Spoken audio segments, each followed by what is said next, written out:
Hello everyone, आप सबका स्वागत है आगे क्लासेस के यूट्यूब परिवार में।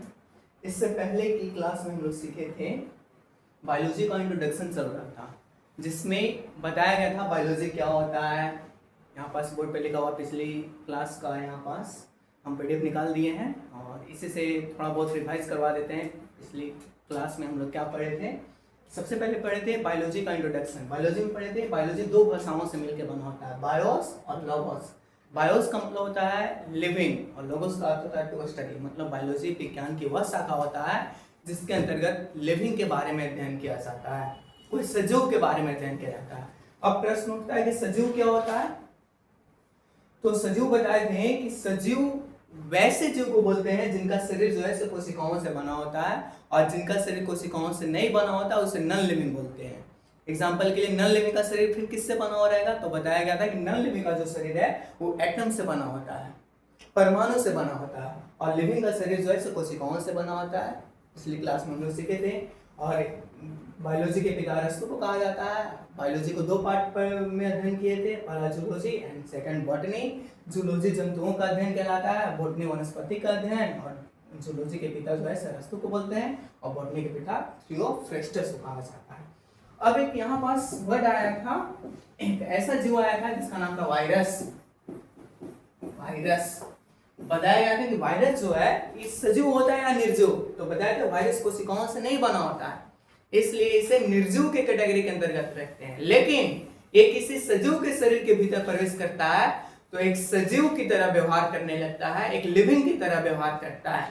जैसे कि अपनी संख्या में वृद्धि करना चालू कर देता है, अपना ढेर सारा फोटोकॉपी तैयार करने लगता है, हमारी कोशिकाओं को इन्फेक्शन पहुंचाता है। ये सब वायरस में बताया गया था। और बताए थे कि वायरस जो होता है लिविंग और नॉन लिविंग के बीच में एक योजक कड़ी का काम करता है, कनेक्टिंग लिंक होता है लिविंग और नॉन लिविंग के बीच में। और वायरस पे बहुत सारे सवाल बताए थे कि वायरस क्यों सजीव की तरह व्यवहार करता है। उसमें आनुवांशिक पदार्थ पाए जाते हैं, आनुवांशिक पदार्थ में डीएनए होता है या तो आरएनए होता है। डीएनए यही आनुवांशिक पदार्थ के द्वारा ये अपनी संख्या में क्या करते हैं? वृद्धि करते हैं। और इसके बाद हम बताए थे कैरेक्टरिस्ट ऑफ लिविंग थिंग, सजीवों के लक्षण। कौन कौन सा सजीवों के लक्षण होते हैं? तो सबसे पहला जो सजीव का लक्षण था वो था कोशिकीय संगठन। कोशिकीय संगठन। कोशिकीय संगठन क्या होता है? कोशिका से जब ढेर सारे कोशिका मिलते हैं उत्तक बनाते हैं, उत्तक से उत्तक तंत्र बनता है, उत्तक तंत्र से वापस मिलते हैं अंग बनाते हैं, अंग से ऑर्गन सिस्टम, अंग तंत्र बनता है, और तंत्र से एक लिविंग बॉडी का निर्माण होता है। तो इस सिस्टम को बोले थे कोशिकीय संगठन। सेकंड में पढ़ाया गया कि कोशिकीय संगठन के बाद लिविंग के अंदर ऐसा कौन सा गुण होना चाहिए? तो सेकंड बताए थे कि उन जो कोशिका, जिस कोशिका से लिविंग बने होते हैं उन कोशिका में, उन सेल में क्या उपस्थित होना चाहिए? तो जीव द्रव्य उपस्थित होना चाहिए, जीव द्रव्य। और तीसरा प्रॉपर्टी जो हम लोग पढ़ रहे थे लिविंग का, वो था उस सेल के अंदर मेटाबॉलिज्म प्रोसेस होना चाहिए, मेटाबॉलिज्म। ये सारी चीजों का अध्ययन इससे पहले की क्लास में हम लोग कर चुके हैं। तो आज हम लोग मेटाबॉलिज्म के बारे में अध्ययन करेंगे। मेटाबॉलिज्म का इंट्रोडक्शन दिए थे, लेकिन मेटाबॉलिज्म के दो जो पार्ट थे उसके बारे में हम लोग आज पढ़ना है आज की क्लास में। तो आइए देखते हैं हम लोग कहाँ तक पिछली क्लास में पढ़े थे, उसके आगे कंटिन्यू करते हैं। यहाँ तक पिछली क्लास का रिवीजन हो गया, पिछली कक्षाओं का रिवीजन हो गया, जिसमें बायोलॉजी पढ़े थे इंट्रोडक्शन, बायोलॉजी के वायरस एक ऐसा जीव आया था, वायरस के बाद पढ़े थे सजीवों के लक्षण, सजीवों के लक्षण में तीसरा हम लोग पूरा नहीं पढ़े थे, तीसरा आधा पे छोड़ के गए थे। आज मेटाबॉलिज्म को पूरा करते हैं। तो आइए इस मेटाबॉलिज्म को पूरा करते हैं। मेटाबॉलिज्म,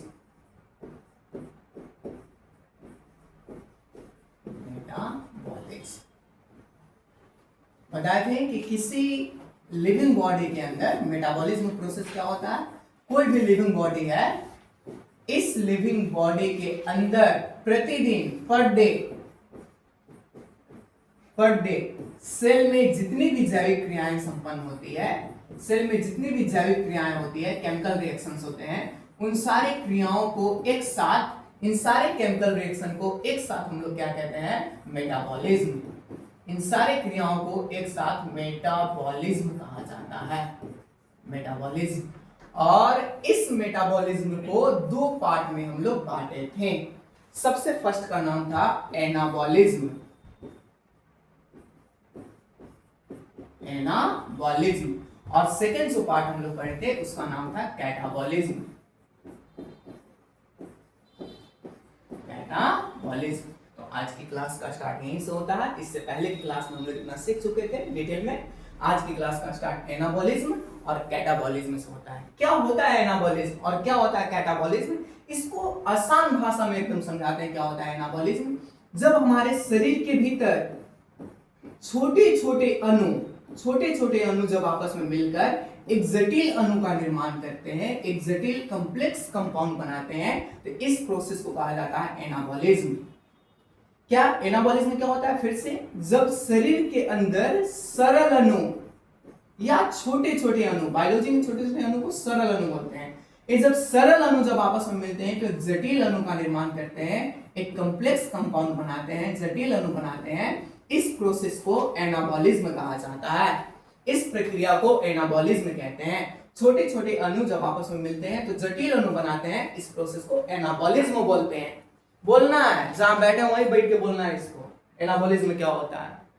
और एनाबॉलिज्म प्रोसेस में अब अगला पॉइंट समझाते हैं। एनाबॉलिज्म प्रोसेस में जब छोटे छोटे अणु आपस में मिलकर एक जटिल अणु बना रहा है, तो कोई भी छोटा छोटा चीज जब आपस में मिलकर एक बड़ा अणु बनाता है, बड़ा चीज का निर्माण करता है, तो उसमें ऊर्जा खपत होती है कि ऊर्जा की आवश्यकता होती है, ऊर्जा की जरूरत होती है। तो एनाबॉलिज्म प्रोसेस में ऑफ कोर्स कोई छोटा छोटा चीज बना के एक बड़ा चीज बनाता है तो ऊर्जा की तो आवश्यकता होगी ना। तो एनाबॉलिज्म प्रोसेस में क्या होता है, एक पॉइंट होता है, इसमें ऊर्जा की आवश्यकता होती है, ऊर्जा की जरूरत होती है। एनाबॉलिज्म प्रोसेस में आवश्यकता, तो ऊर्जा की आवश्यकता किस प्रोसेस में होती है? तो एनाबॉलिज्म प्रोसेस में ऊर्जा की जरूरत होती है, तभी ये छोटे छोटे चीज आपस में मिलके एक बड़े चीज का निर्माण करेंगे, एक बड़े अणु का निर्माण करेंगे। जब ऊर्जा रहेगा तभी तो छोटा छोटा मिलके एक जटिल कॉम्प्लेक्स बनाएगा। तो एनाबॉलिज्म प्रोसेस क्या होता है बताया है, सरल अणु आपस में मिलकर एक जटिल अणु बनाते हैं, इस प्रक्रिया को एनाबॉलिज्म कहा जाता है। एनाबॉलिज्म में ऊर्जा की जरूरत होती है, ऊर्जा इसमें चाहिए होता है, बिना ऊर्जा के एनाबॉलिज्म प्रोसेस नहीं होगा। जैसे कि कुछ एग्जांपल्स के लिए हम बताते हैं कि एनाबॉलिज्म क्या होता है, इसे कहते हैं। एग्जांपल नंबर फर्स्ट, हमारे शरीर के अंदर ऊतकों का निर्माण एक एनाबॉलिज्म प्रोसेस होता है। ऊतकों का निर्माण, टिश्यू का निर्माण, जब हमारे सेल्स के अंदर टिश्यू बनते हैं तो किस प्रोसेस के फलस्वरूप बनते हैं? तो एनाबॉलिज्म प्रोसेस के फलस्वरूप बनते हैं। दूसरा, हड्डियों का निर्माण, हड्डियों का निर्माण, हड्डियों का निर्माण शरीर में किस प्रोसेस के फलस्वरूप होता है? एनाबॉलिज्म। ये सारी क्रियाएं जो है एनाबॉलिज्म प्रोसेस के फलस्वरूप होता है। जैसे कि ऊतकों का निर्माण हो गया, हड्डियों का निर्माण हो गया, और आपने पढ़ा होगा पेड़ पौधे में क्रिया होती है जिसके द्वारा वो भोजन तैयार करते हैं, प्रकाश संश्लेषण। प्रकाश संश्लेषण ये भी तो एनाबॉलिज्म हो गया। कैसे? इसमें छोटे छोटे पदार्थ मिलकर बड़ा पदार्थ बनाते हैं। प्रकाश संश्लेषण में पढ़े होंगे आप लोग, 7th क्लास में तो पढ़ना ही था इसको, कि कार्बन डाइऑक्साइड और जल की सहायता से पेड़ पौधे ग्लूकोज का निर्माण करते हैं। किसकी उपस्थिति में? तो सूर्य के प्रकाश और क्लोरोफिल की उपस्थिति में क्रिया प्रकाश संश्लेषण कहलाता है। तो छोटे छोटे चीज मिले, कार्बन डाइऑक्साइड मिले, जल मिले, सूर्य का प्रकाश मिला, क्लोरोफिल मिला, ये सब मिला तो क्या बना? ग्लूकोज बना। ये प्रोसेस क्या था? प्रकाश संश्लेषण। तो सरल अणु आपस में मिलकर कौन से अणु बना दिए? जटिल अणु बना दिए। इसे को बोलते हैं एनाबॉलिज्म प्रोसेस। और एग्जांपल के लिए कोई पूछ दिया, ऊतकों का निर्माण कौन सा प्रोसेस होता है? एनाबॉलिज्म। हड्डियों का निर्माण कौन सा प्रोसेस होता है? एनाबॉलिज्म। प्रकाश संश्लेषण कौन सा प्रोसेस होता है? तो एनाबॉलिज्म प्रोसेस होता है। और क्या हो सकते हैं? हमारे शरीर के अंदर विटामिन डी का बनना, विटामिन डी का निर्माण, शरीर में जब विटामिन डी का निर्माण होता है किसके प्रक्रिया का फलस्वरूप होता है? तो एनाबॉलिज्म प्रोसेस के फलस्वरूप होता है। और एग्जांपल्स क्या हो सकते हैं इसमें एनाबॉलिज्म में? तो हम लोग बोल सकते हैं कि शरीर के अंदर विटामिन डी का बनना, हड्डियों का निर्माण होना, ऊतकों का निर्माण होना, ये सारे एनाबॉलिज्म प्रोसेस होते हैं। क्लियर है? जस्ट इसका उल्टा होता है कैटाबॉलिज्म। क्या होता है कैटाबॉलिज्म? जिसमें जटिल अणु, कहने का मतलब जटिल अणु, बड़ा अणु जो है, जटिल अणु जटिल अणु टूट करके छोटे छोटे अणु बनाएंगे, सरल अणु में कन्वर्ट होते हैं। जटिल अणु सरल अणु में कन्वर्ट हो जाते हैं। सरल अणु में इस प्रक्रिया को कहा जाता है कैटाबॉलिज्म। सरल अणु बनाते हैं, इस प्रोसेस को बोलते हैं कैटाबॉलिज्म। और जब सरल अणु आपस में मिलकर जटिल अणु बनाएगा, इस प्रोसेस को बोलते हैं एनाबॉलिज्म। इसमें ऊर्जा की आवश्यकता थी, इसमें ऊर्जा की जरूरत थी। कौन से प्रोसेस में? एनाबॉलिज्म। लेकिन इसमें ऊर्जा की क्या होगा इसमें ऊर्जा, जब बड़ा चीज जो है मिल करके छोटा छोटा चीज बना रहा है, साथ में कुछ ऊर्जा का भी निर्माण करते हैं, तो इसमें ऊर्जा का निर्माण होता है कैटाबॉलिज्म प्रोसेस में। इसमें ऊर्जा बनते हैं, ऊर्जा का निर्माण होता है। जबकि एनाबॉलिज्म प्रोसेस में ऊर्जा की खपत होता है। ऊर्जा जो है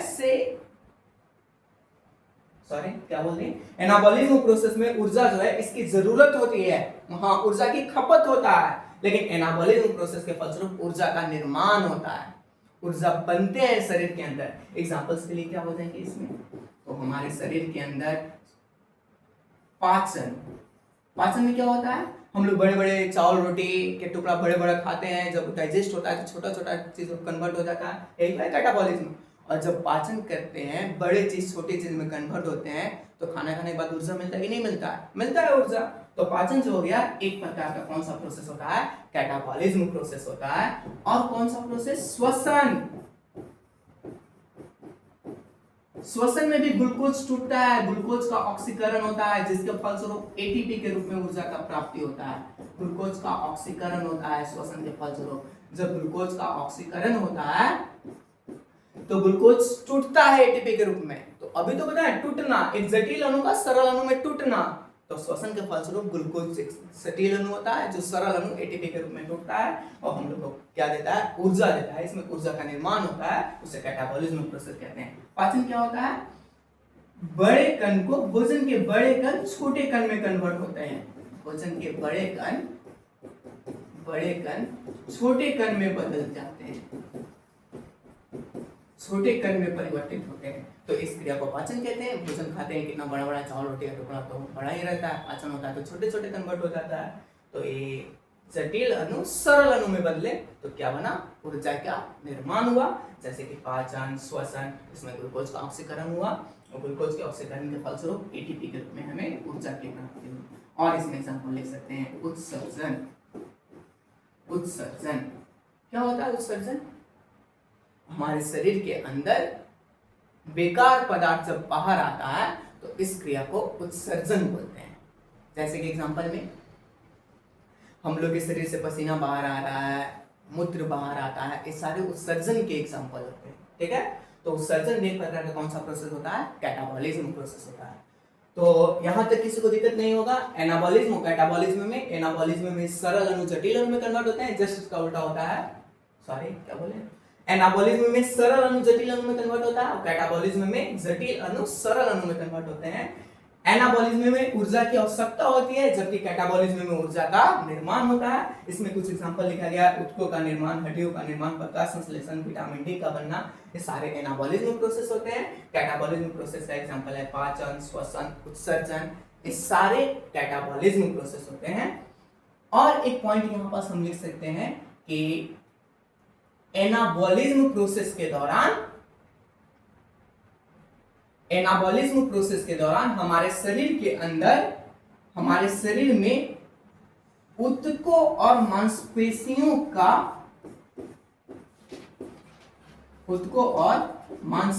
का निर्माण होता है। ऊतकों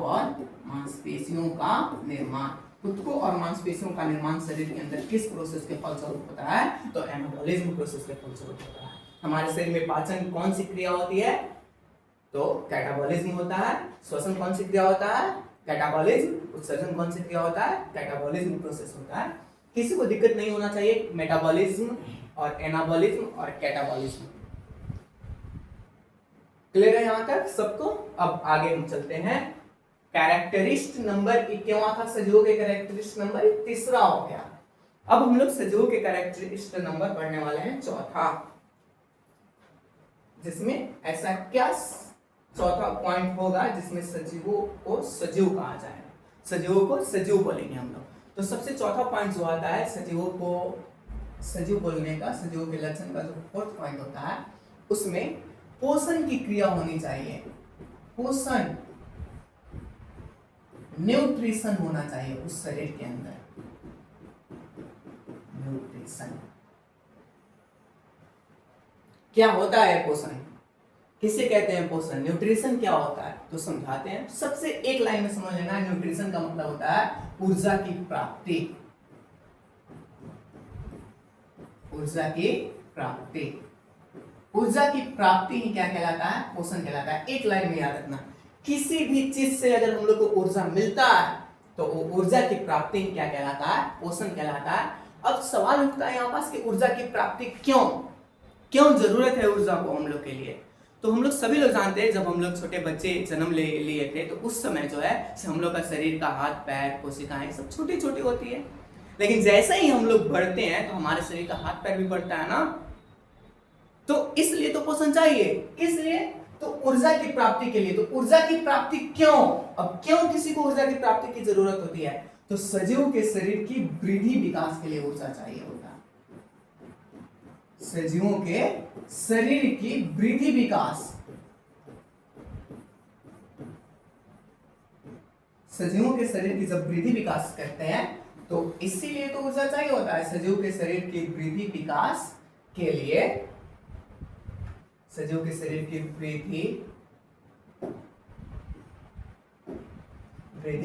तथा विकास के लिए,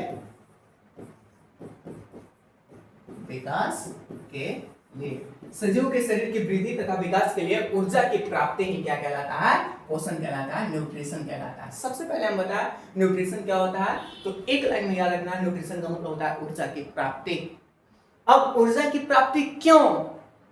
तो सजीव के शरीर की वृद्धि विकास और इसके अंदर कई सारे क्रियाओं को संपन्न कराने के लिए ऊर्जा की प्राप्ति ही पोषण कहलाता है। सजीव के शरीर की वृद्धि विकास तथा विभिन्न क्रियाओं को संपन्न कराने के लिए ऊर्जा की प्राप्ति ही पोषण कहलाता है। इस धरती पे जितने भी सजीव होते हैं उनके वृद्धि विकास के लिए जिस क्रिया के द्वारा ऊर्जा प्राप्त होता है उस क्रिया को हम लोग पोषण बोलते हैं। पोषण जो है दो मोड में संपन्न होता है। किसी भी प्राणी के अंदर पोषण जो है 2 मोड में होते हैं, 2 मोड्स। सबसे पहला मोड को बोलते हैं स्वपोषी, स्वपोषी, एंड सेकंड मोड को कहा जाता है परपोषी। ये सब क्या होते हैं? स्वपोषी क्या होते हैं, परपोषी क्या होते हैं, पूरा बताया जाएगा। लेकिन अभी हम लोग सजीवों के लक्षण सीख रहे हैं तो अब इससे को बताएंगे पोषण का मतलब क्या होता है। सजीवों के लक्षण में चौथा पॉइंट आता है पोषण आता है। पोषण क्या होता है? ऊर्जा की प्राप्ति पोषण कहलाता है। ऊर्जा की प्राप्ति क्यों सवाल उठता है? तो सजीव के शरीर की वृद्धि विकास और विभिन्न क्रियाओं को संपन्न कराने के लिए जब हम लोग ऊर्जा की प्राप्ति करते हैं तो यह क्रिया ही पोषण कहलाता है। पोषण की क्रिया 2 मोड में संपन्न होता है, एक स्वपोषी और एक को बोलते हैं परपोषी। स्वपोषी सब लोग जानता होगा, प्लांट्स हो गए, कुछ यूग्लिना जो होते हैं वो स्वपोषी होते हैं। परपोषी एनिमल, जितने भी इस धरती पे एनिमल हैं सारे परपोषी होते हैं। ठीक है, तो चौथा कैरेक्टरिस्टिक में किसी को दिक्कत नहीं होना चाहिए। पोषण क्या होता है? ये एक चैप्टर है, चैप्टर में इसको पढ़ेंगे हम लोग पोषण क्या होता है। लेकिन अभी हम सजीव के लक्षण सीख रहे हैं तो अभी सिर्फ बताएंगे कि पोषण का मतलब क्या होता है यहाँ पास ना। अब 5वां पॉइंट जो आता है सजीवों के कैरेक्टरिस्टिक में, पोषण के बाद उस सजीव के अंदर श्वसन जैसी क्रिया होना चाहिए। श्वसन, रिस्पायरेशन।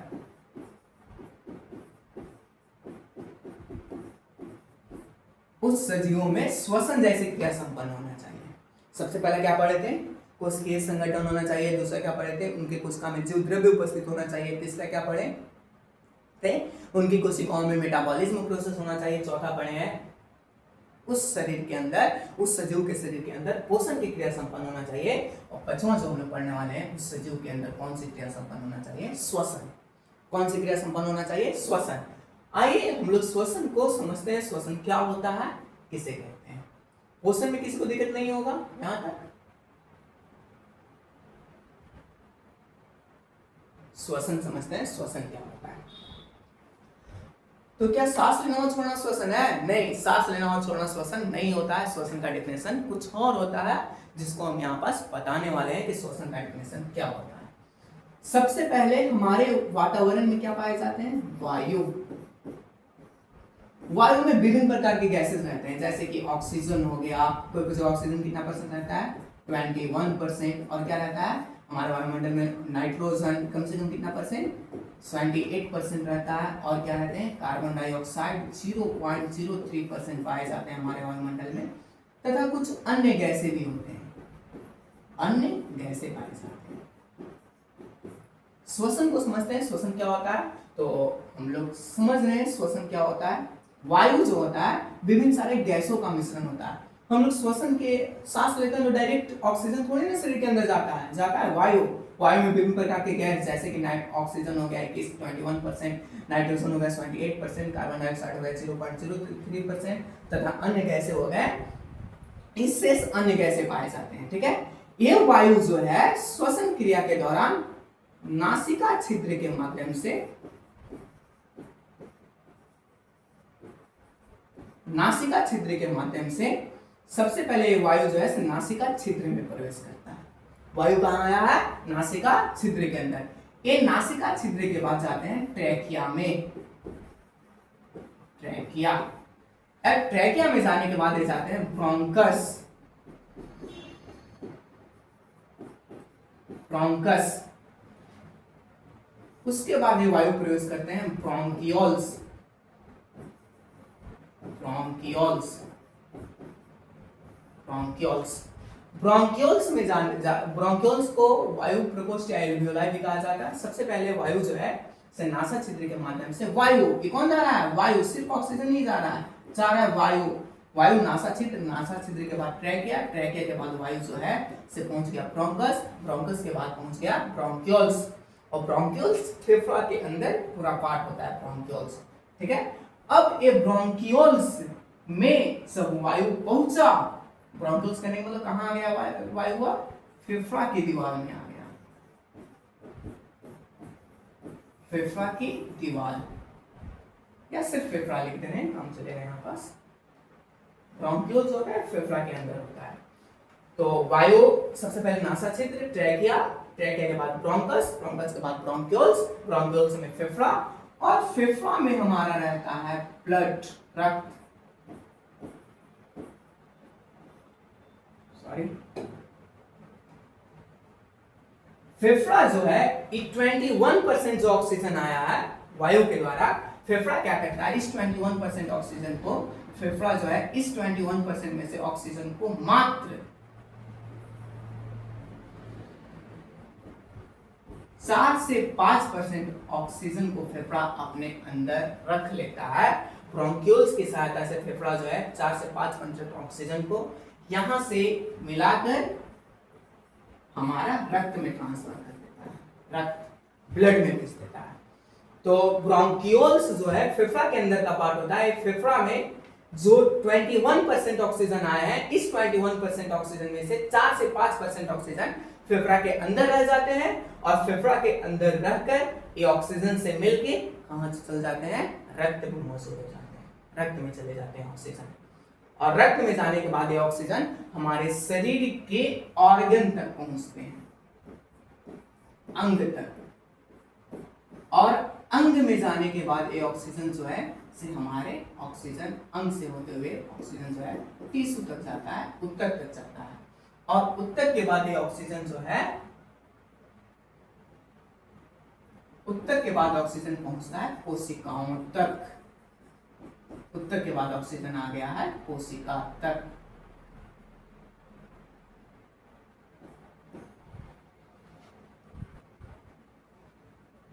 सबसे पहले क्या हुआ यहाँ पास देखते हैं, श्वसन क्रिया के दौरान हम लोग वायु शरीर के अंदर लेके जाते हैं, तो वायु को नासा छिद्र के माध्यम से ट्रैकिया तक, ट्रैकिया के माध्यम से ब्रोंकस तक पहुंचता है, ब्रोंकस के बाद ब्रोंकियोल्स तक पहुंचता है।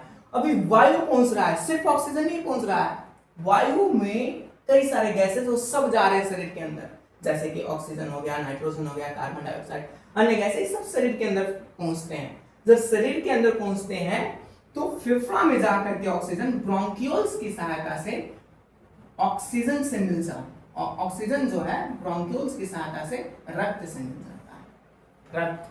और रक्त के द्वारा ऑक्सीजन हम लोग के अंग तक पहुंचते हैं, और अंग के द्वारा वो ऊतक तक पहुंचते हैं, और ऊतक तक पहुंचने के बाद एक अब कौन जा रहा है यहाँ पास, ऑक्सीजन का परिवहन हो रहा है, ऑक्सीजन का, एक ऑक्सीजन कोशिकाओं तक जाते हैं। कोशिका तक जाने के बाद ऑक्सीजन का क्या होता है, तो कोशिका में ऑक्सीजन का होता है कोशिकीय श्वसन,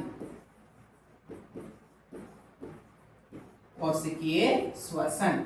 एक कोशिकीय श्वसन के फलस्वरूप गैस बनते हैं जिसे बोलते हैं कार्बन डाइऑक्साइड। एक कोशिकीय श्वसन कहाँ होता है, तो एक कोशिकीय श्वसन होता है माइटोकॉन्ड्रिया के अंदर। ऑक्सीजन रक्त के माध्यम से अंग तक गए, ऑर्गन तक गए, ऑर्गन के माध्यम से उस ऑर्गन के ऊतक तक गए, उस ऊतक के माध्यम से उनकी कोशिकाओं तक गए, और कोशिका में एक श्वसन होता है जिसे बोलते हैं कोशिकीय श्वसन। एक कोशिकीय श्वसन के फलस्वरूप माइटोकॉन्ड्रिया जो है कार्बन डाइऑक्साइड जैसे हानिकारक गैस को उत्पन्न करते हैं, कार्बन डाइऑक्साइड जैसे गैस बनाते हैं। अब कार्बन डाइऑक्साइड तो हानिकारक गैस है, इसका क्या होता है, एक कार्बन डाइऑक्साइड पुनः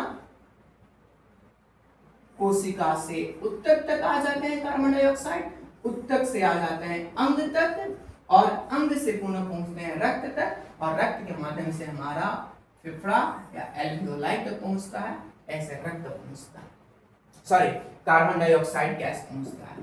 कार्बन डाइऑक्साइड गैस आया कहां से, कोशिकाओं से। कोशिका में कौन सा श्वसन हुआ, कोशिकीय श्वसन। कौन किया, माइटोकॉन्ड्रिया, जिसके फलस्वरूप कार्बन डाइऑक्साइड गैस बना। एक कार्बन डाइऑक्साइड गैस कोशिका से ऊतक ऐसे फिर से पुनः वापस ऐसे ट्रांसफर हो जाता है। एक कार्बन डाइऑक्साइड ब्रोंकस से होते हुए ट्रैकिया, ट्रैकिया से होते हुए हमारे नासाछिद्र, और नासाछिद्र के द्वारा शरीर से कहां जाते हैं, बाहर आ जाते हैं। एक कार्बन डाइऑक्साइड का परिवहन किसी को दिक्कत है, शरीर में गया था कितना कार्बन डाइऑक्साइड 0.03%, लेकिन जब एक कार्बन डाइऑक्साइड शरीर से बाहर आता है तो इसकी संख्या बढ़ करके 4 से 5% हो जाती है, 4 से 5% हो जाता है। सबसे पहले वायु था, नासाछिद्र होते हुए ट्रैकिया, ब्रोंकस, ब्रोंक्यूल्स के फेफड़ा तक गया, फेफड़ा में 4 से 5% वायु फेफड़ा के अंदर रहा, और फेफड़ा से रक्त में गया वो ऑक्सीजन, और ऑक्सीजन रक्त में जाने के बाद अंग, अंग से ऊतक तक पहुंचा, ऊतक से कोशिका तक पहुंचा, कोशिका में कोशिकीय श्वसन हुआ माइटोकॉन्ड्रिया में, और माइटोकॉन्ड्रिया में कोशिकीय श्वसन के बाद कार्बन डाइऑक्साइड हानिकारक गैस बने, और ये हानिकारक गैस पुनः कोशिका से ऊतक, ऊतक से अंग होते हुए ये नासाछिद्र के द्वारा शरीर से कहां जाता है, ये नासाछिद्र के द्वारा शरीर से बाहर आ जाता है, शरीर से बाहर। शरीर से बाहर एक कार्बन डाइऑक्साइड गैस निकलते हैं। गया था शरीर में कितना परसेंट कार्बन डाइऑक्साइड गैस, 0.03%। जब ये बाहर आया तो इसकी संख्या बढ़ करके 4 से 5% हो गया। ये कहां से बढ़ा, तो कोशिका में जो कोशिकीय श्वसन हुआ उसके द्वारा ये कार्बन डाइऑक्साइड गैस जो है 4 से 5% अपनी संख्या में वृद्धि कर दिया है कार्बन डाइऑक्साइड गैस। किसी को दिक्कत है यहाँ तक? अच्छा, ऑक्सीजन कितना गया था 21%, 4 से 5% जो काम हो गया, फेफड़ा कर लिया, तो शेष ऑक्सीजन कितना बचा, शेष ऑक्सीजन जो है 16 से 17% जो शेष ऑक्सीजन है वो पुनः शरीर के माध्यम से पुनः जो है से नासिक छिद्र से बाहर की तरफ आ जाते हैं ऑक्सीजन। और नाइट्रोजन कितना गया था 78%, शेष 78% नाइट्रोजन जो है शरीर के बाहर आ जाता है, पूरा का पूरा नाइट्रोजन गैस। तो एक हम श्वसन हम लोग सीखते हैं, श्वसन क्या होता है, उसके लिए सबसे पहले हम बताएं कि हमारे शरीर के अंदर वायु का परिवहन जो है कैसे होता है। तो वायु जो है सबसे पहले नासाछिद्र के माध्यम से ट्रैकिया तक, ट्रैकिया के माध्यम से ब्रोंकस, ब्रोंकस से ब्रोंक्यूल्स, और ब्रोंक्यूल्स फेफड़ा के अंदर का पार्ट होता है। इस फेफड़ा जो है ये वायु में जो भी 21% ऑक्सीजन है उस 21% ऑक्सीजन में से 4 से 5% ऑक्सीजन जो है फेफड़ा एब्जॉर्ब कर लिया, रख लिया, और रख के इस ऑक्सीजन को किस में मिला दिया, रक्त में मिला दिया। और रक्त में ऑक्सीजन मिला तो ऑक्सीजन रक्त में मिलने के बाद अंग तक, अंग से ऊतक तक पहुंचे, और ऊतक तक जाने के बाद कोशिका तक गया, कोशिका में कोशिकीय श्वसन हुआ, कोशिकीय श्वसन माइटोकॉन्ड्रिया किया, जिसके कारण कार्बन डाइऑक्साइड जैसे हानिकारक गैस बना है।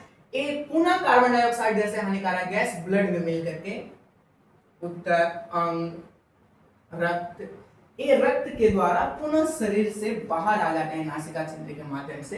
तो एक हम सीखे हैं कि ऑक्सीजन गया शरीर के अंदर नासिका छिद्र के द्वारा तो कितना यूज हुआ, कहां गया, जब वो गया तो कौन सा गैस हानिकारक गैस बनाया, कार्बन डाइऑक्साइड, और पुनः कार्बन डाइऑक्साइड जैसे जो हानिकारक गैस है वो पुनः शरीर से बाहर आ गए। कार्बन डाइऑक्साइड गया था कितना परसेंट, 0.03%। शरीर से बाहर कितना आया है, 4 से 5%। तो 4 से 5% बढ़ कहां से गया, तो कोशिका जो कोशिकीय श्वसन हुआ है माइटोकॉन्ड्रिया के अंदर, वहां से कार्बन डाइऑक्साइड गैस 4 से 5% जो है सो बढ़ गए हैं।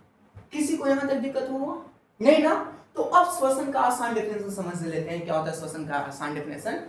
गैसों के विनिमय के द्वारा, श्वसन का डेफिनेशन लिखते रहे यहां पास, गैसों के विनिमय के द्वारा, गैसों के विनिमय के द्वारा,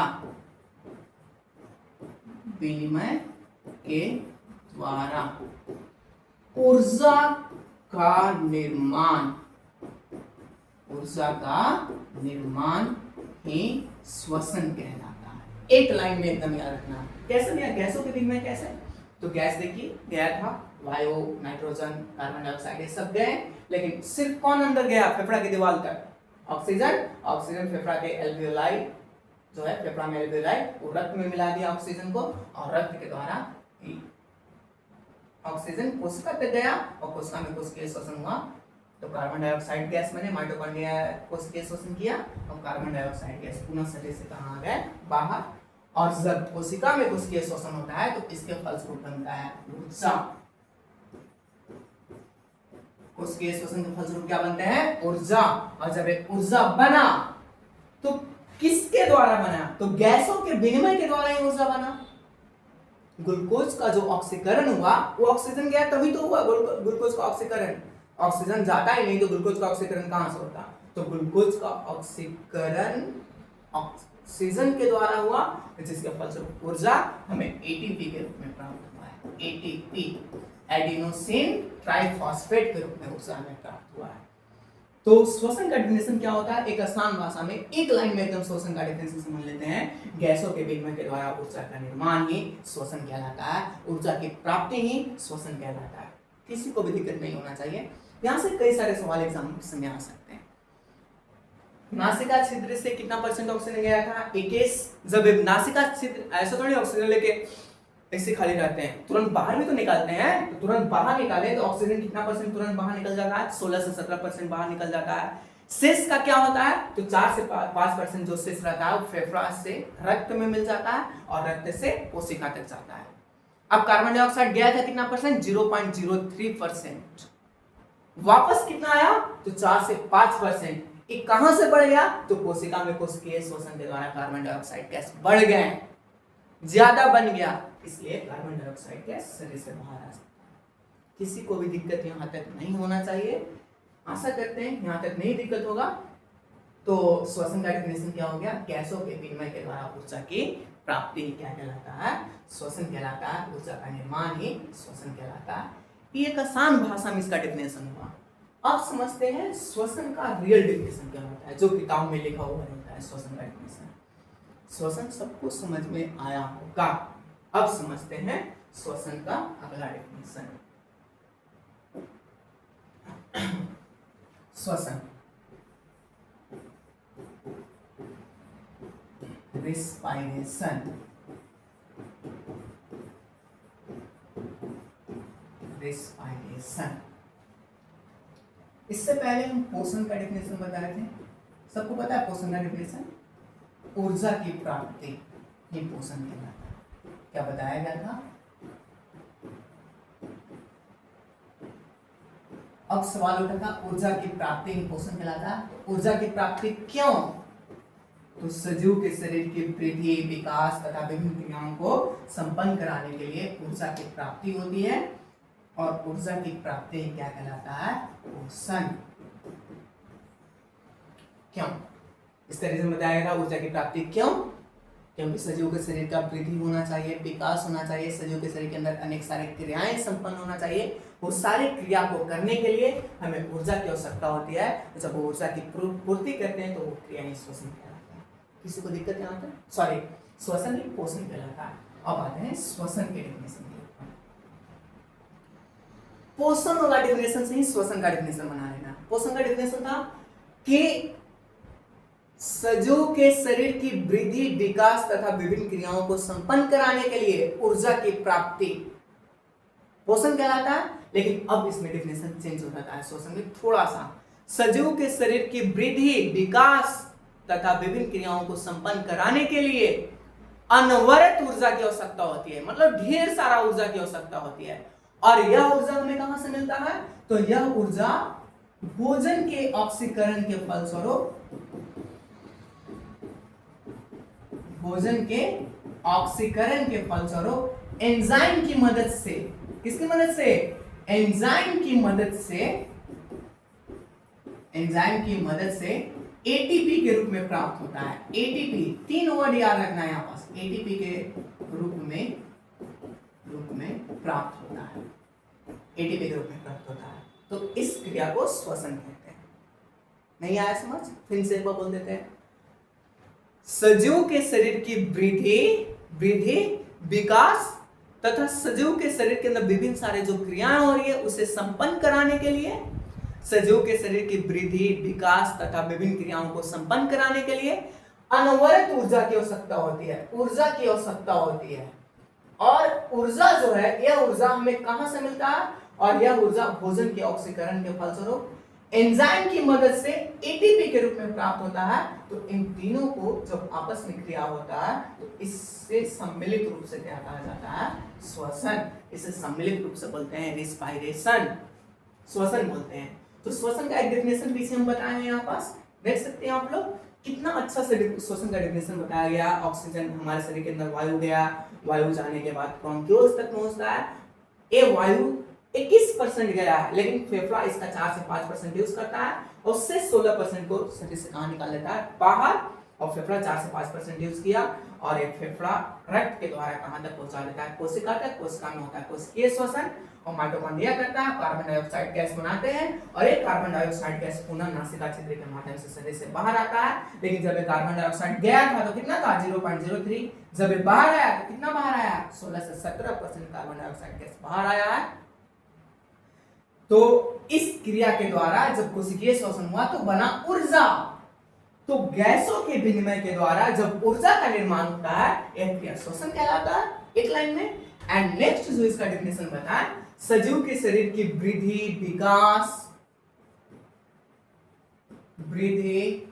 विकास और इसके अंदर विभिन्न क्रियाओं को संपन्न कराने के लिए,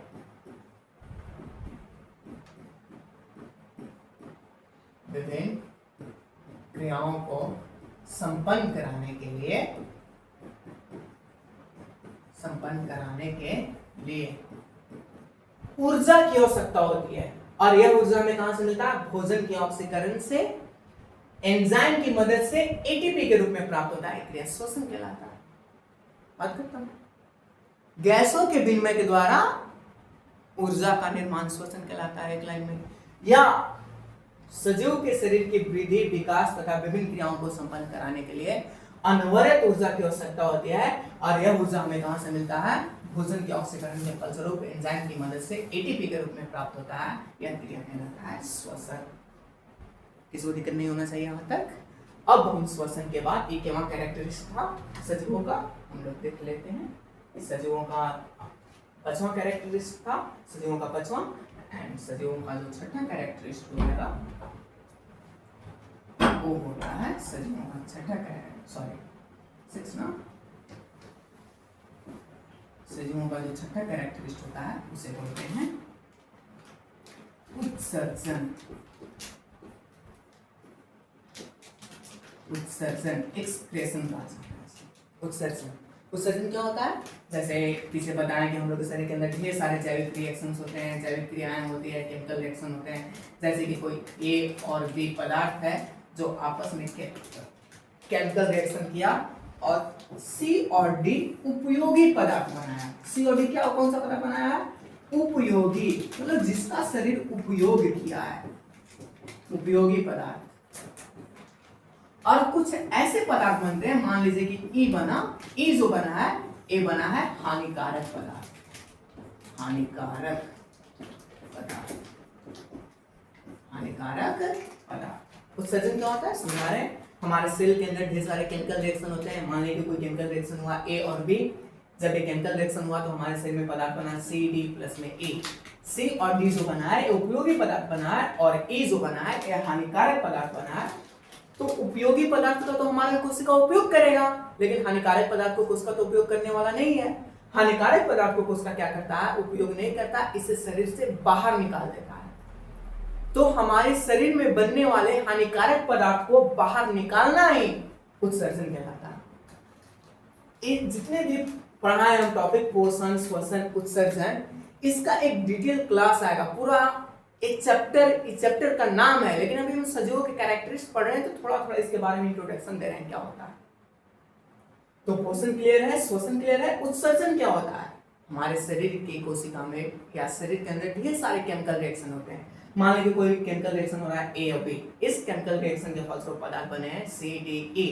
C और D जो बना है उपयोगी पदार्थ बना, और E जो बना है हानिकारक पदार्थ बना है।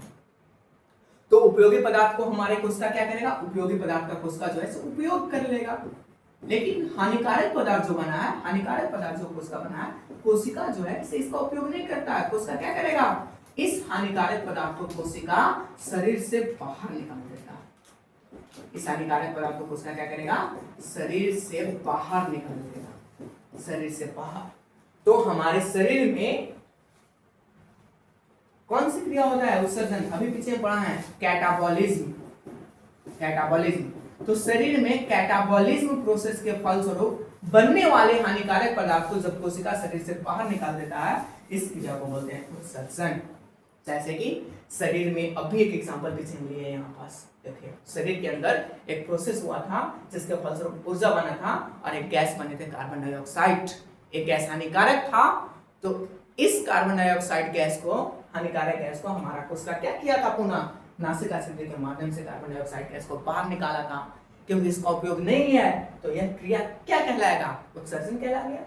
उत्सर्जन सबको क्लियर होगा। हमारे शरीर के उपापचयी क्रिया के फलस्वरूप बनने वाले हानिकारक पदार्थ को जब कोशिका शरीर से बाहर निकाल देता है और उपयोगी पदार्थ को कोशिका उपयोग कर लेता है और हानिकारक पदार्थ को शरीर से बाहर निकाल देता है, इस क्रिया को बोलते हैं उत्सर्जन। इस क्रिया को कहा जाता है एक्सक्रेशन। उत्सर्जन, एक्सक्रेशन के फलस्वरूप क्या करते हैं, कौन कौन से हानिकारक पदार्थ बनते हैं, जैसे कि पसीना हो गया, सारे तो हानिकारक पदार्थ हैं। कार्बन डाइऑक्साइड गैस, अभी पीछे एग्जांपल में बता, कार्बन डाइऑक्साइड गैस कैसे बाहर निकलता है, कार्बन डाइऑक्साइड गैस, पसीना, और क्या, मल हो गया, मूत्र हो गया, ये सब तो सारे तो सजीव पदार्थ हैं।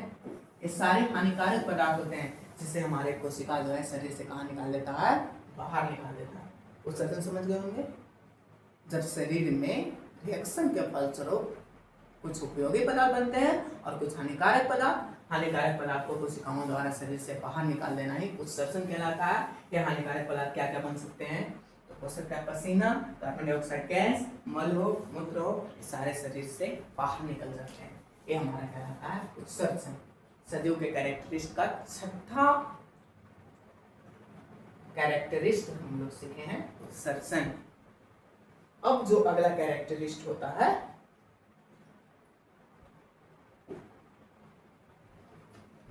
उसे बोलते हैं जनन। सप्तमा,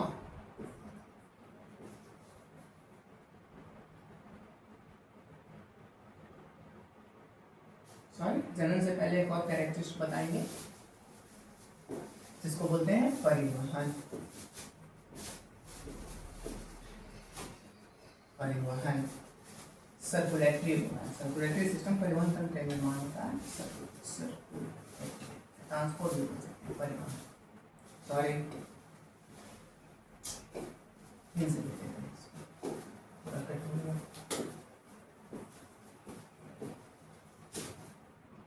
परिवहन क्या होता है। परिवहन हमारे शरीर के अंदर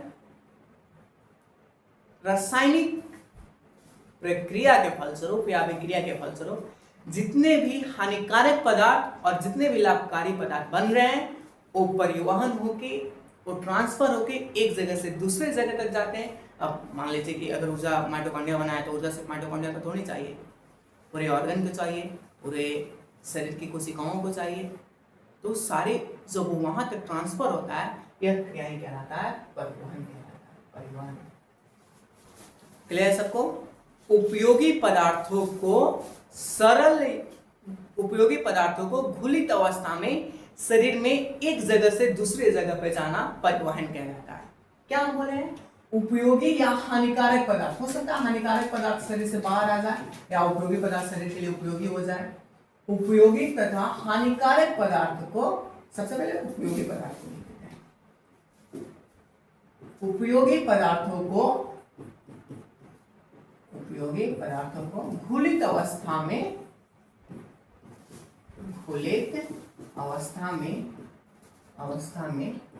शरीर में एक स्थान से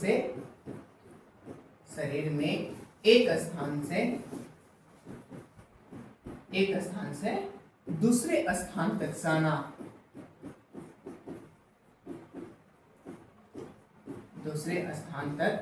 जाना, ये क्या कहलाता है? परिवहन कहलाता है। हो सकता है उपयोगी पदार्थ हो सकता है कुछ हानिकारक पदार्थ भी हो। जैसे कि हानिकारक पदार्थ पसीना हो गया, त्वचा से बाहर आ जाता है, तो परिवहन करके तो बाहर आया। मूत्र जो है से मूत्र मार्ग के द्वारा बाहर आता है, क्या करके? परिवहन करके ही तो बाहर आया। तो उपयोगी या हानिकारक पदार्थ को घुलित अवस्था में शरीर के एक स्थान से दूसरे स्थान तक जाता है, यह क्रिया कहलाता है परिवहन। इस सब पे एक एक चैप्टर का नाम है। परिवहन सिखाया जाएगा, पोषण सिखाया जाएगा। अभी तो इंट्रोडक्शन सीख रहे हैं कैरेक्टरिस्टिक लिविंग का, तो लिविंग का कैरेक्टरिस्टिक में परिवहन का डेफिनेशन सीखना है। एक लाइन में याद रखना है परिवहन क्या होता है। उपयोगी या हानिकारक पदार्थ को शरीर के अंदर एक स्थान से दूसरे स्थान तक जब वो जाता है, कौन सी अवस्था में? खुलित अवस्था में जाता है, तो यह क्रिया कहलाता है परिवहन। इसके 3 कैरेक्टरिस्टिक और बचे हुए हैं। इसके 3 कैरेक्टरिस्टिक को हम अगला क्लास में समझाएंगे। आज के लिए इतना ही रखते हैं। आज किसी को कोई क्लास में दिक्कत तो नहीं हुआ ना? अगर कहीं भी दिक्कत हुआ तो कमेंट कर सकते हैं। क्या आज की क्लास हम लोग यहाँ से स्टार्ट किए थे। मेटाबॉलिज्म क्या होता है? मेटाबॉलिज्म में पढ़ते हैं एनाबॉलिज्म और कैटाबॉलिज्म। कैटाबॉलिज्म में पढ़ने के बाद सजीवों के कैरेक्टरिस्टिक में आए थे पोषण होता है, सजीव में होता है श्वसन, सारे क्रियाएं सजीवों के अंदर होता है, इसलिए उनको सजीव कहते हैं। Thank you. आज के लिए इतना ही रखते हैं। अगला क्लास में अगला वीडियो आएगा।